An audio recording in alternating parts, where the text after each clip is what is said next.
Today, the papyrus of Ani resides in the British Museum, where it has been since 1888.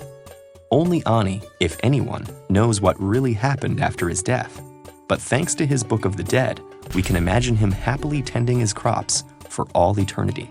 The idea that Joseph looked at a real manuscript and God gave him a spiritual translation is so problematic because it detaches Mormonism from a testable reality. Wait, but why can't we just subjectively compare what the text says against how the Church of Jesus Christ of Latter-day Saints actually uses that same text? Can't we do that objectively? Well, we probably could, but that involves doing homework, and nobody wants to dig into anything. It's more dramatic to wring your hands about stuff. It places Joseph's works in the sphere of the untestable. Seems a little dramatic. Let's test it right now, my man. In 1966, Now this is dramatic. This is what we need, bro. curators at the Metropolitan Museum of Art discovered fragments of papyrus that once belonged to Joseph Smith.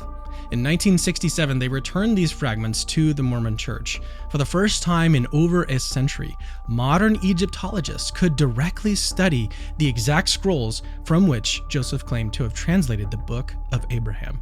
And surprise, surprise, every expert determined that these were not Abraham's writings at all. All right, get out your pencils. We're about to start making comparisons. They turned out to be funerary texts, including something called the Book of Breathings, an Egyptian work intended to help the deceased navigate the afterlife. So for those who don't know, members of the Church of Jesus Christ of Latter-day Saints currently use the Book of Abraham as a temple text. And what a temple text is it provides us additional insights so we can better follow Jesus Christ, so that we can be happy and successful in this life with our loved ones as we strive to follow Jesus Christ. But a temple text also provides us instructions so that when we die, we can continue to follow Jesus Christ and continue to be with our loved ones after death. So as a point of pure literary comparison, yes, Joseph Smith nailed this one. They even mentioned a dead man named Hor, not Abraham. So again, if you're not familiar, when we covenant to follow Christ through the temple, he gives ourselves and others a new name, meaning that It doesn't matter what your name is!